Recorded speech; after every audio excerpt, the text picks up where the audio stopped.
Que o amor e a paz do nosso santo e eterno Deus seja conosco, nos fortalecendo, nos abençoando em todos os momentos da nossa vida e que nós, por meio da palavra de Deus, possamos aprender e também aplicar esses ensinamentos na nossa vida, nosso dia a dia, para a glória do nosso santo e poderoso Senhor.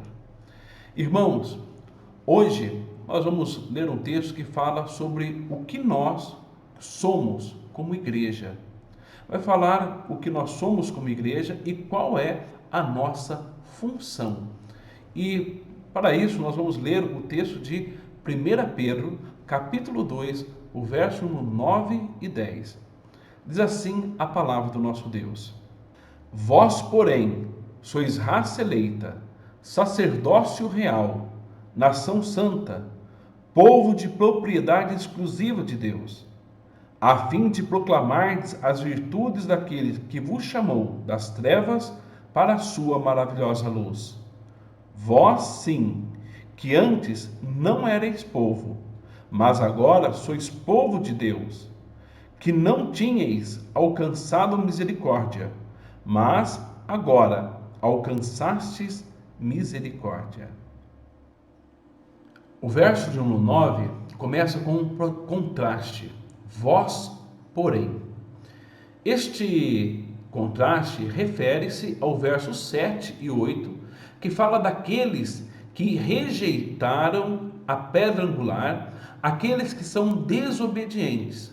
Então o texto está dizendo que vocês, que são contrários àqueles que rejeitaram, vocês que não são desobedientes, vocês são. E aqui ele começa a descrever o que a igreja, ou aqueles que são obedientes à palavra, aqueles que se apegaram à pedra angular que é Cristo, o que eles são, o que nós somos aqui no texto. E ele começa a dizer: vós sois raça eleita. É interessante que quando se diz raça, está se referindo a algo genético, né? Quando nós falamos de qual raça nós somos, podemos lembrar da descendência dos nossos pais, dos nossos avós, dos nossos bisavós, tataravós.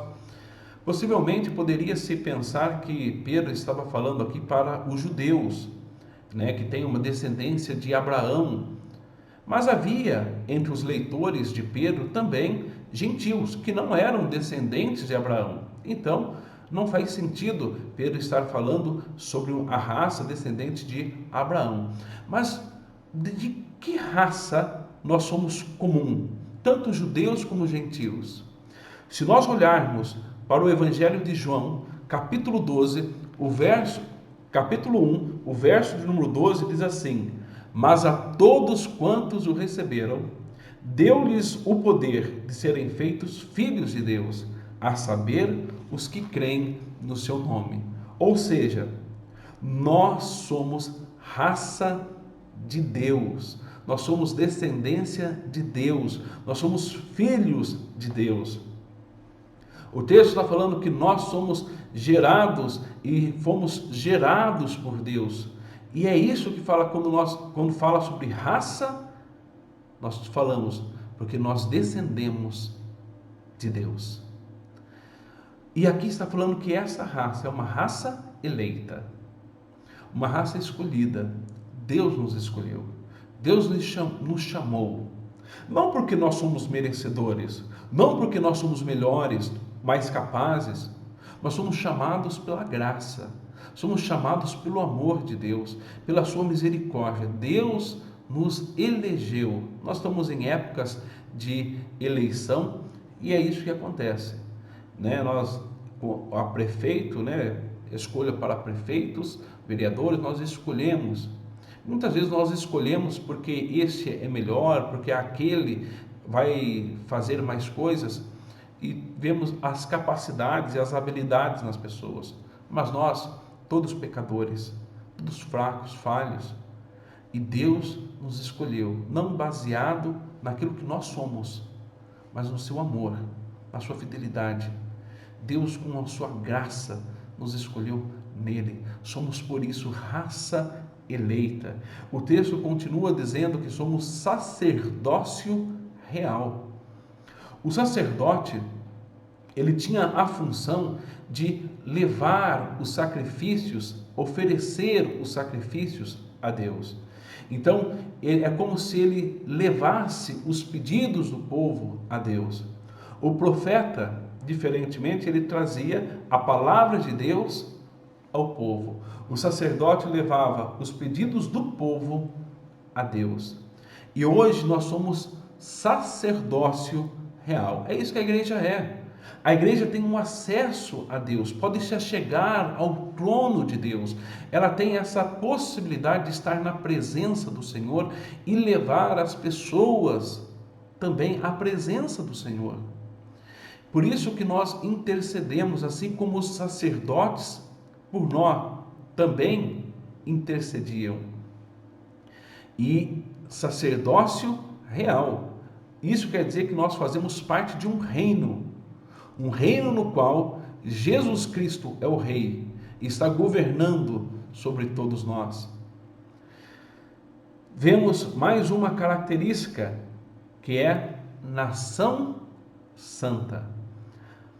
Quando falamos de nação, nós lembramos de países, né? Temos vários países, várias nações no nosso mundo, e nós também fazemos parte de uma nação santa. A igreja faz parte de uma nação. Quando falamos de uma nação, nós entendemos que há um líder. E na igreja e na nação santa, que a igreja faz parte, também há um líder. Quem é? É Cristo. Não é o pastor, é Cristo. Cristo é o cabeça. Cristo é o líder da igreja, dessa nação. E essa nação, ela também tem leis e regras para serem cumpridas e obedecidas, que estão contidas na palavra de Deus. As leis da nação santa, na qual nós fazemos parte, estão na palavra de Deus, devemos segui-las, obedecê-las.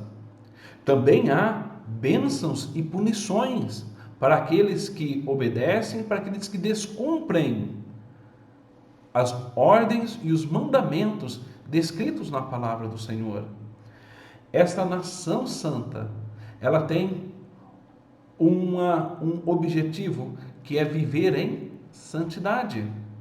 O texto de 1 Pedro, capítulo 1, o verso 15 e 16, diz assim: segundo é santo aquele que vos chamou, tornai-vos santos também vós mesmos, em todo o vosso procedimento, porque escrito está: sede santos, porque eu sou santo. Ou seja, nós somos uma nação regidos por um Senhor, por um líder máximo, supremo, que é Jesus Cristo, uma nação com leis estabelecidas, que é a palavra de Deus, que nós vamos obedecê-las e seremos abençoados se assim fizermos, e se desobedecermos, seremos amaldiçoados. E esta nação santa e essas leis nos levam a um caminho de santidade. Por isso que é uma nação santa. Quando estamos de acordo, segundo a vontade de Deus, somos santificados. E essa nação santa, esta raça eleita, esse sacerdócio real, essa nação santa, é um povo exclusivo de Deus. É um povo de propriedade exclusiva de Deus. É um povo que Deus ama. É um povo que Deus guarda. É um povo que está no amor e debaixo dos cuidados de Deus. O texto do verso número 10 fala assim: vós que antes não erais povos, agora são povo. Antes nós estávamos longe, agora estamos perto. Antes nós não tínhamos alcançado a misericórdia, mas agora a misericórdia de Deus nos alcançou e nos transformou.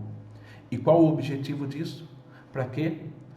Daí o texto do verso 9 diz assim: a fim de proclamardes as virtudes daqueles que vos chamou das trevas para a maravilhosa luz.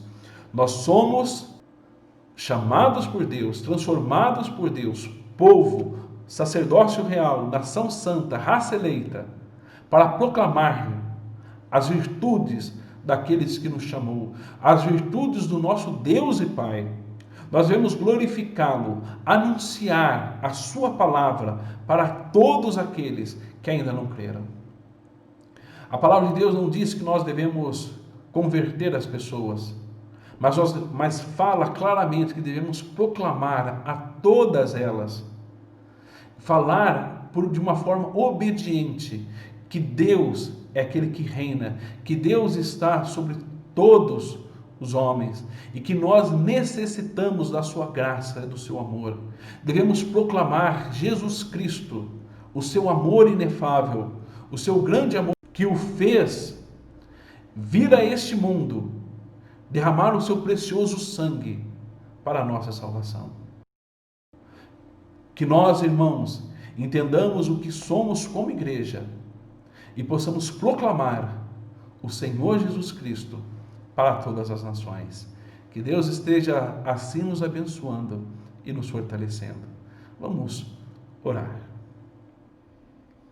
Santo e eterno Deus, nós somos gratos a Ti, porque Tu és um Deus grande, um Deus santo, que mesmo sendo nós pecadores, fracos, falhos, merecedores, Senhor, da condenação eterna, o Senhor, pelo Teu amor, pela Tua graça, nos chamou, nos elegeu, nos escolheu para sermos um povo de propriedade exclusiva Tua.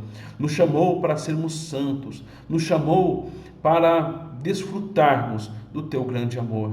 E também, Senhor, sabemos do nosso chamado para proclamar a Tua palavra a todas as nações. Dá-nos, Senhor, força, dá-nos, Senhor, ânimo pelo Teu Santo Espírito, para que nós cumpramos verdadeiramente o propósito pelo qual o Senhor nos chamaste. E que tudo o que façamos neste mundo seja para a glória do Teu santo e bendito nome. Essa é a oração que fazemos no Teu nome, no nome santo do Teu Filho amado Jesus, o nosso Senhor. Amém.